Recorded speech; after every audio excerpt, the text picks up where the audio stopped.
అన్నదాత సుఖీభవ అంటాం. అన్నదాత అంటే ఎవరో తెలుసా? వండినవాడో వడ్డించినవాడో కాదు, పండించినవాడు. వ్యవసాయానికి మించిన సాయం ఆ దేవుడు కూడా చేయలేడు. సెల్ ఫోన్ లేకపోయినా మనం బతకగలం, టీవీ లేకపోయినా బతకగలం, ఏసీ లేకపోయినా బతకగలం. కానీ అవి తయారు చేసేవాడు కోటీశ్వరుడు. కానీ అన్నం లేకుండా మనం బతకలేము. అది పండించే రైతు మాత్రం ఎప్పటికీ పేదవాడే పేదవాడే పేదవాడే. అంటే పరిశ్రమలు రావడం తప్పంటారా? పరిశ్రమలు రావడం తప్పు కాదు, రావాలి. కానీ అవి పంట భూముల్ని నాశనం చేసి కాదు.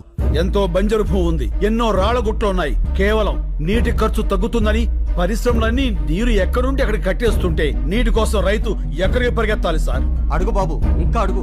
మన దేశంలో గత 10 ఏళ్లగా 1,71,105 మంది రైతులు ఆత్మహత్య చేసుకున్నారు. అందులో 25,400 మంది మన తెలుగు రైతులే ఉన్నారు. అర్ధగంటకో రైతు అర్ధాంతరంగా చచ్చిపోతున్నాడంటే మీరు నమ్మగలరా? కానీ ఇది పచ్చి నిజం. చావు కూడా చులక